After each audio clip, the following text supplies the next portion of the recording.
ఎవరైనా తెలిసో తెలియకో పాపం చేసినచో పరిపూర్ణమైన పశ్చాత్తాపం చెంది ఇక జన్మలో అటువంటి పాపం చేయను అని ప్రతిజ్ఞ చేసి నిలబడగలిగితే వాడు మునుపటి పాపముల నుండి పవిత్రుడు అగుచున్నాడు అంటున్నాడు శాస్త్రకారుడు.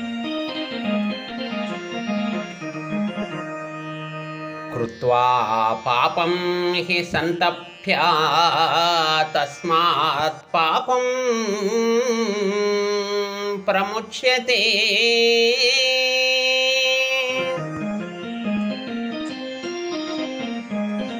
నైవ కుర్యాత్ పునరతి నివృత్త్యా పూయతే తు సహా.